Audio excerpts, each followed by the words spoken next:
આજે આપણે ગાજરનો હલવો બનાવવાનો છે એટલે આ દેશી ગાજર છે આ ધોવાઈ ગયા છે અને આ થોડાક રસવાળા આવે છે ને ઓરેન્જ કલરના એ ગાજર છે અને આપણે નેચરલ કલર દેવા માટે આપણે બીટની છાલ ઉતારું છું અને આ ગાજરની છાલ ઉતારાઈ ગઈ છે અને આપણે ઓરિજિનલ કલર આપવા માટે આપણે બીટની છાલ ઉતરાઈ ગઈ છે એટલે એમાં નાનકડું એવું બીટ નાખવાનું છે।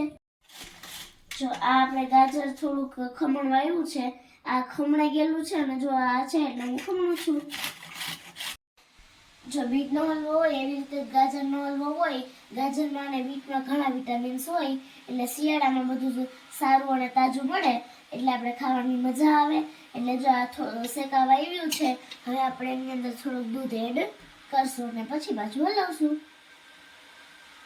હલવો શેકાઈ ગયો છે, હલવો બનાવવા આવ્યો છે એટલે આપણે થોડીક એની અંદર ખાંડ એડ કરી દઈએ। તો સરસ મજાનો હલવો બનવા આવી ગયો છે। બીટના હિસાબે કેવો સરસનો કલર આવી ગયો છે। મને ડ્રાયફ્રૂટ તો નથી ભાવતા, રસોઈમાં પણ ડ્રાયફ્રૂટ નથી ભાવતા એટલે આમાં આપણે નથી નાખવાના। બીટની તો લાડુળી બને પણ આની લાડુળી આપણે નથી બનાવવાની કારણ કે મને લચકો બહુ ભાવે ગાજરનો। જો સરસ મજાનો બનવા આવ્યો છે, કેવો સરસ કલર આવી ગયો છે બીટના હિસાબે।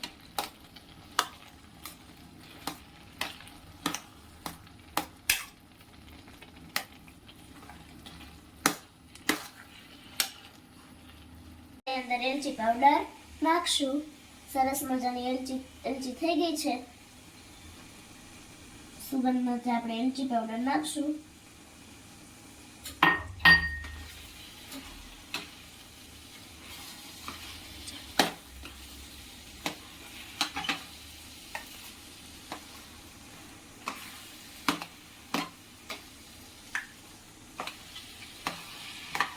સરસ મજાનો આપણો હલવો તૈયાર થઈ ગયો છે।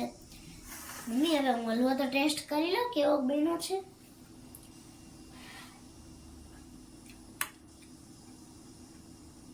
તો બહુ સરસ છે।